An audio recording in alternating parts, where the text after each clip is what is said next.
Hello guys and welcome to global politics. जो ये word है सॉफ्ट पावर, हम इसके बारे में बहुत सुनते हैं और ये वर्ड आजकल बहुत ही ट्रेंड में रहता है। तो आज हम जानते हैं कि सॉफ्ट पावर का क्या मतलब होता है और इंडिया बाकी कंट्रीज के कंपैरिजन में कहाँ खड़ा होता है सॉफ्ट पावर के मामले में। So let's dive in.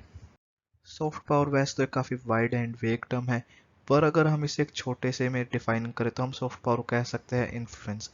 Influence एक कंट्री का दूसरी कंट्री के ऊपर। जब एक कंट्री बिना किसी मिलिट्री के, बिना किसी लोन के, बिना किसी प्रेशर के दूसरी कंट्री को कुछ करने पर मजबूर कर दे, तो हम उसे कह सकते हैं सॉफ्ट पावर। अगर हम इंडिया की बात करें तो सॉफ्ट पावर में आता है हमारा कल्चर। कल्चर में इंडिया का आता है हमारा सिनेमा, हमारी आर्ट, हमारा डांस फॉर्म्स। हमारे यहाँ पे कुंभ मेला लगता है, हमारे यहाँ पे पुष्कर कैमल फेयर लगता है। जो यूनिटी इन डाइवर्सिटी, ये सब है हमारी soft power. Soft power involves shaping of preference of others through appeal and attraction. Hard power में आती है हमारी मिलिट्री, हमारे लोन्स एंड एडवांसेज जो हम दूसरे कंट्रीज को देते हैं, जिसे चाइना करता है अपने डायरेक्टर ऑफ डिप्लोमेसी में, जिसका लाइव एग्जांपल है श्रीलंका, कंबोडिया। हम मिलिट्री की बात करें तो यूएस करता है, तो अब चाइना कर रहा है जैसे ताइवान के साथ। और सैंक्शंस जो कि यूएस ने भी लगा रखे जैसे वेनेजुएला के ऊपर, ईरान के ऊपर। सॉफ्ट पावर में आता है हमारा कल्चर, हमारी पॉलिटिकल वैल्यूज़। जैसे कोई वहाँ की जो गवर्नमेंट है वो करप्ट है या नहीं है, वो अपने लोगों के हित के लिए काम करती है, उनके अगेंस्ट काम करती है। पॉजिटिव ग्लोबल एंगेजमेंट, ये सब पार्ट होता है एक सॉफ्ट पावर का। सॉफ्ट पावर इंडेक्स वैसे तो कई इंस्टीट्यूट्स के द्वारा पब्लिश करा जाता है, पर सबसे जाना माना और सबसे रिलायबल है ब्रांड फाइनेंस का सॉफ्ट पावर इंडेक्स। बाकी इंस्टीट्यूट्स के जो सॉफ्ट पावर इंडेक्स है वह काफ़ी पुराने भी है और इतने रिलायबल भी नहीं है। तो आज हम जो बात करेंगे वो हम करेंगे brand finance soft power index के बारे में। तो अगर हम सॉफ्ट पावर इंडेक्स में देखें तो नंबर वन पर है यूनाइटेड स्टेट्स ऑफ अमेरिका, जिसने ली है जंप। लास्ट ईयर इसकी रैंक थी नंबर 6 और अभी है नंबर 1 पर। यूनाइटेड किंगडम फॉलो करता है 2 पर और जर्मनी करता है 3 पर, जिसने फर्स्ट पोजीशन अपनी लूज कर दी है लास्ट ईयर से।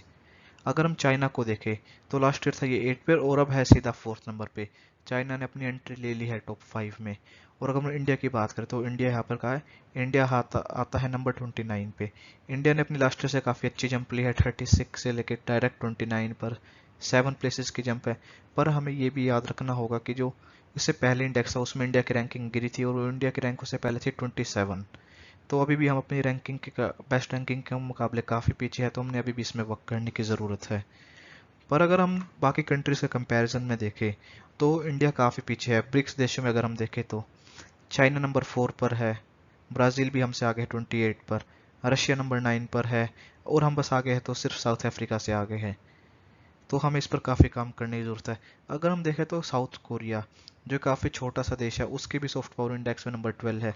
इसका सिर्फ एक ही रीज़न है, जैसे जो साउथ कोरिया है ये अपने सॉफ्ट पावर काफ़ी प्रमोट करता है। साउथ कोरिया की सॉफ्ट पावर क्या है?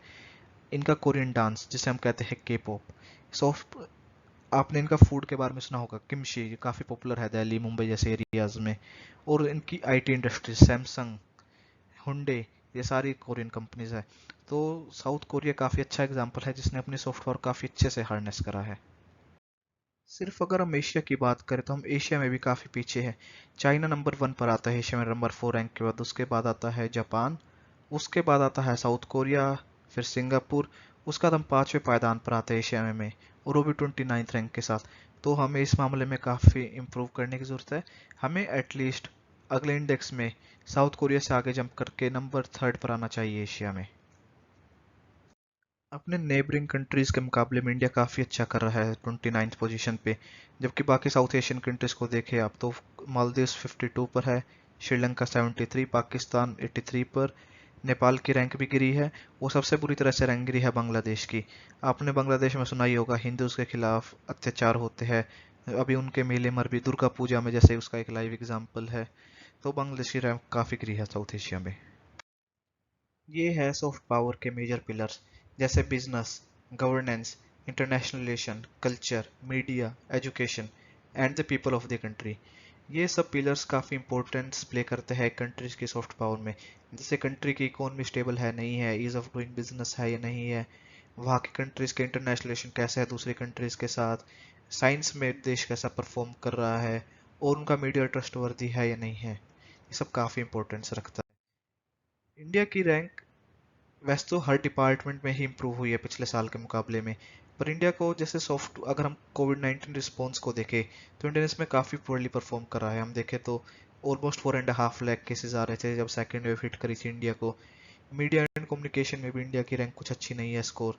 हमारे यहाँ पर एक्यूज करा जाता है मीडिया को that they are paid media like Aaj Tak, ji news. तो हमें इस चीज़ पर गवर्नमेंट को काफ़ी ध्यान देना पड़ेगा। गवर्नेंस के मामले में भी आज भी हमारी पॉलिसीज ग्रास रूट लेवल पर नहीं पहुंचती है, और रेप्यूटेशन भी इंडिया की कुछ खास अच्छी नहीं है। हमें इसे काफ़ी अच्छा कर सकते हैं। और हमारी फैमिलियरिटी देखें, फैमिलियरिटी में आता है आपके देश से लोग कितना रिलेट कर पा रहे हैं आपके ब्रांड्स, आपके कल्चर के बारे में, आपकी मार्केट्स के बारे में, आपके बिजनेसेस के बारे में। तो हमें इन डिपार्टमेंट में इम्प्रूव करने की काफ़ी ज़्यादा सख्त ज़रूरत है। जहां इंडिया ने अपने डिपार्टमेंट में इम्प्रूव करने की ज़रूरत है, वहीं पर चाइना ने काफ़ी अच्छे से परफॉर्म करा है। उन्होंने हर डिपार्टमेंट में अच्छा परफॉर्म करा है। कोविड-19 रिस्पॉन्स में देखे तो चाइना की जीरो कोविड पॉलिसी ने उनके लिए काफ़ी हेल्प करी है। चाइना का बिजनेस एंट्रेड नंबर 1 है 7.7 स्कोर के साथ। चाइना एजुकेशन में बहुत पैसा खर्चता है, अपने साइंसेज में, रिसर्च एंड डेवलपमेंट में। तो उसका रिजल्ट यहाँ पर भी दिखता है। तो हमें चाइना को एक चैलेंज और इंस्पिरेशन लेके हमें इस चीज़ की तरफ काम करना चाहिए, क्योंकि हमारा मेन कॉम्पिटिटर चाइना ही है। दोनों एक एंशंट सिविलाइजेशंस है, दोनों की आबादी काफ़ी बड़ी है, दोनों का ही काफ़ी डीप कल्चर है, और दोनों ही एक एमर्जिंग वर्ल्ड इकोनॉमीज है। तो इंडिया को इस चीज़ में काफ़ी कुछ देखने की ज़रूरत है। लैंग्वेज एक काफ़ी इंपॉर्टेंट रोल प्ले करती है कंट्री की सॉफ्ट पावर के लिए। आज हम देखते हैं अराउंड दी वर्ल्ड कोई इंग्लिश बोलना सीखना चाहता है, कोई फ्रेंच सीखना चाहता है, कोई जर्मन लैंग्वेज सीखना चाहता है। तो लैंग्वेज की काफ़ी इंपॉर्टेंस है। इसी के चलते चाइना ने भी इसके लिए काफ़ी मेहनत करी है। इन्होंने around the world 530 confessions institutes खोल रखे हैं, जो कि चाइना की लैंग्वेज एंड इनके कल्चर को स्प्रेड करने में काफ़ी हेल्प करता है। और इंडिया ने भी आगे आने वाले टाइम में काफ़ी इंपॉर्टेंट स्टेप्स लिए हैं। जैसे इंडिया की सॉफ्ट पावर स्ट्रेटजी में क्या आता है, हमारा आता है योगा। हमने योगा काफ़ी प्रमोट करा है पिछले कुछ टाइम में। हमारी आती है आयुर्वेदा, हमारा आता है स्पिरिचुअलिज्म, जैनिज्म, बुद्धिज्म का जन्म दोनों ही इंडिया में हुआ था। और हम इन्हें आज के टाइम में काफ़ी प्रमोट कर रहे हैं, खासकर जब से मोदी गवर्नमेंट ने इसका चार्ज लिया है। हमने पढ़ा था साइंस एंड एजुकेशन एक काफ़ी इंपॉर्टेंट पिलर होता है एक देश की सॉफ्ट पावर के लिए। हमारे देश की सॉफ्ट पावर क्या है साइंस में? आईआईटीज। अब हम आईआईटीज अराउंड द वर्ल्ड भी खोल रहे हैं, और हमने इस डायरेक्शन में पहला स्टेप लिया है कि हम यूएई में एक आईआईटी खोलेंगे। तो ये इंडिया की सॉफ्ट पावर के लिए काफ़ी इंपॉर्टेंट स्टेप रहेगा। हम पहला खोलेंगे, इसके बाद और भी बहुत सारे खोले जाएंगे। हमने नीडीज को बहुत हेल्प करी है। अब इसे हमने जो वीट क्राइसिस हुआ था दुनिया में, हमने इसमें काफ़ी वीट दिए, हमने श्रीलंका को लोन्स दिए हैं, हमने अफगानिस्तान को भी फ्री में वीट दी है। तो ये काफ़ी हेल्प करेंगे। और जब 2023 में इसका नेक्स्ट इंडेक्स आएगा, तो आप देखेगा इंडिया की काफ़ी इंपॉर्टेंट जंप होगी, क्योंकि जो इंडेक्स है ये 2021 तक के डेटा के ऊपर एप्लीकेबल है। इसमें नया डेटा को कंसिडर नहीं करा गया है। तो इंडिया काफ़ी इंपॉर्टेंट जंप लेगा, आप देखिएगा। और it is very much possible कि अगले इंडेक्स में इंडिया की रैंक अंडर 20 भी हो सकती है। मीडिया, हमारे देश में जैसे मीडिया की काफ़ी कमी है। हमारे पास कोई इंटरनेशनल मीडिया नहीं है जो कि इंडिया का एक पॉइंट ऑफ व्यू रख सके कहीं बाहर जाके। जैसे पाकिस्तान बहुत सारा हेट मीडिया स्प्रेड करता है, अल जजीरा वेस्टर्न मीडिया स्प्रेड करता है। ऐसे इंडिया कोई मीडिया नहीं है। इसलिए अब इंडियन गवर्नमेंट ने भी सोचा है कि वो प्लान करिए एक दूरदर्शन का डीडी इंटरनेशनल एक प्लेटफॉर्म लॉन्च करने का, जो कि हर जगह इंडिया की स्टोरी बताएगी। हम हमेशा बीबीसी को देखते हैं, वॉइस ऑफ अमेरिका को देखते हैं। इस तरह डीडी इंटरनेशनल भी जल्दी ही लॉन्च करा जाएगा। एक कंट्री के एक्सपोर्ट्स उसकी सॉफ्ट पावर बिल्ड करने में काफ़ी हेल्प करते हैं। चाइना की सॉफ्ट पावर इतनी ज़्यादा क्यों है? क्योंकि वो ग्लोबल बिजनेस चेन में काफ़ी अच्छे से इंटीग्रेटेड है। सारी सप्लाई चेन्स चाइना के थ्रू होकर जाती है। एक देश के एक्सपोर्ट्स, उसके मर्चेंडाइज काफ़ी इंपॉर्टेंट रोल प्ले करते हैं। अगर हम जर्मनी की बात करें, जर्मन कार्स की काफ़ी इंपॉर्टेंस है अराउंड द वर्ल्ड। हमेशा बात करते हैं क्वालिटी के बारे में, जब हम जर्मनी के बारे में बात करते हैं, जापान के बारे में बात करते हैं। अब जब इंडिया के एक्सपोर्ट्स बढ़ रहे हैं और ये आगे आने वाले टाइम में बढ़ेंगे ही, तो आप देखते रहिए आगे आने वाले टाइम में इंडिया की सॉफ्ट पावर काफ़ी बढ़ेगी। So please like, share and subscribe, and thank you, and keep watching global politics, and stay tuned for more videos.